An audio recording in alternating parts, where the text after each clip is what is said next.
So what's the value of failure? In life and business, it's actually it's great to own your failures, right? Because leaders learn from failure and in turn better themselves. There's no leader, no successful person alive that hasn't done something wrong in their personal lives or in their business lives. And for entrepreneurs especially, that life and business kind of tend to coexist, right, within the same biosphere.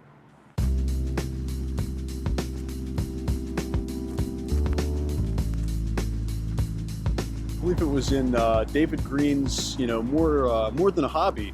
I was actually reading, which had a kind of a live example metaphor of something that David had actually seen while traveling. He saw this, he just saw this huge truck, hauling gravel, and the driver of this truck was actually like he was on his phone, he was drinking coffee, and he was presumably, David didn't see his hands on the wheel of this massive rig. I believe he mentions in the book it's hauling gravel or something like that, right?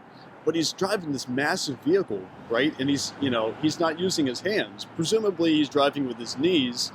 And and what David goes into describing is that the driver of this vehicle is not paying like any attention. He's got the vehicle in cruise, and he's just kind of going down the road, paying like no attention to what's going on. So, David takes this into concept and applies it into his book.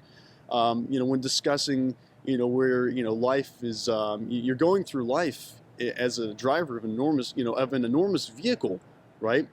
And if you're not fully engaged and not paying attention to the traffic and the signs around you, you could easily drive right into a ditch, right? You don't want to drive the vehicle of life into a ditch.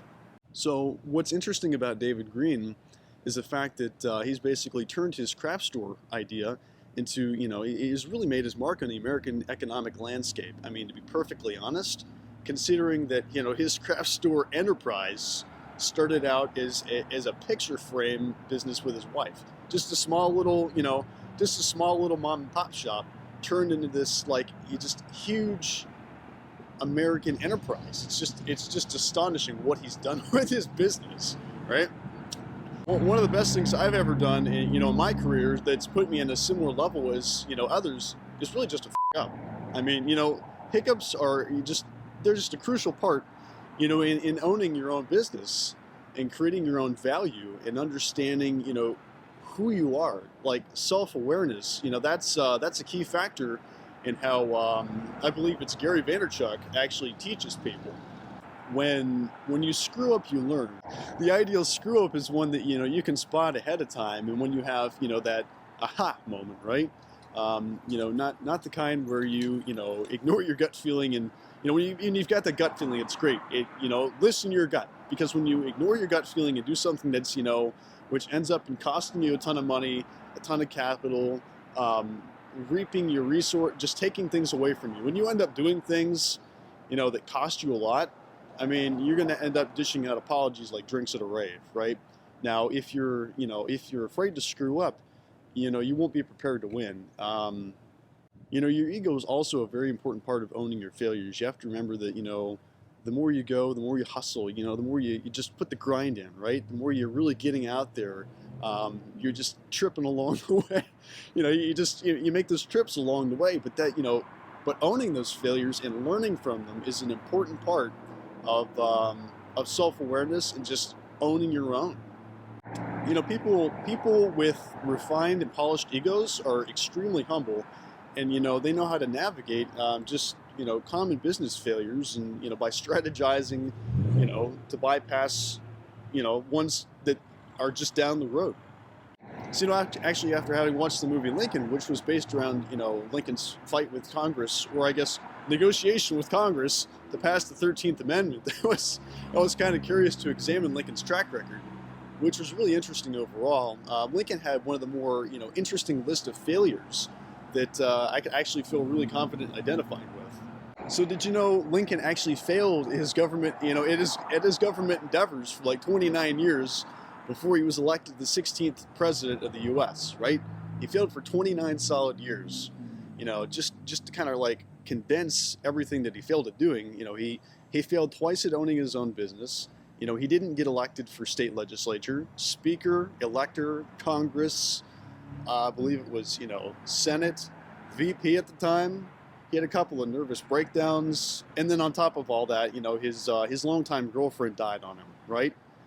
And but you never hear about any of that because you never hear about any of that stuff because that's not how people remember Lincoln. They just kind of remember what he accomplished. Nobody remembers you for the fucking grind you go through, and to take that into perspective. For every 1,000 people I come into contact with, I happen to find, that only one person is really tends to make the difference or accomplish the feats that they really want to accomplish. And for the other 999 people I come across, right, they're tired of being poor, but they're not tired of the things that make them poor. Starting on a path to personal success brings with a kind of a higher demand of, you have to demand higher of yourself, and you can't really say that you want it and tell people you want it. You actually have to go out and you have to fucking get it, right? You have to actually, you have to think about the sacrifices that you're going to have to make to get the things you want. There is no gain without sacrifice, right? Once you get those things, you got to remember, don't stop there, because you can always achieve more, right? There's always more that can be achieved.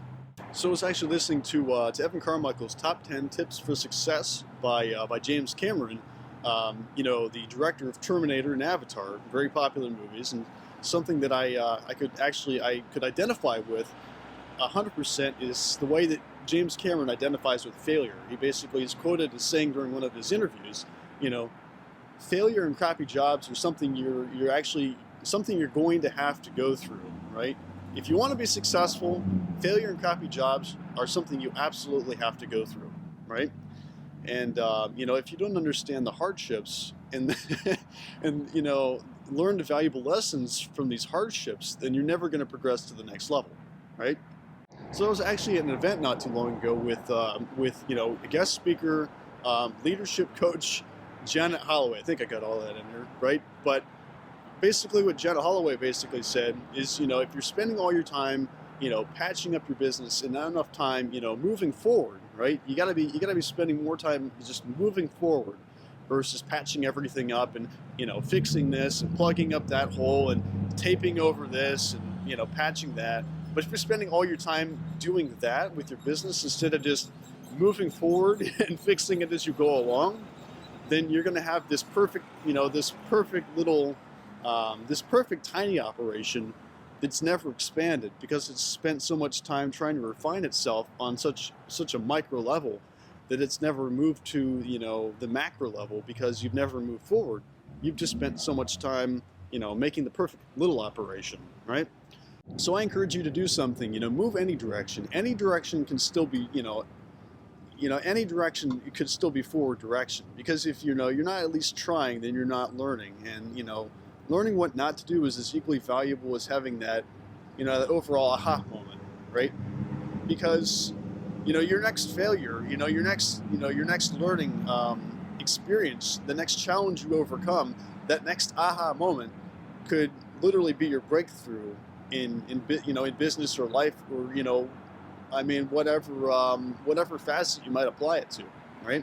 Having that next, that next epiphany could be, your next breakthrough, and that's really what everybody's after. So.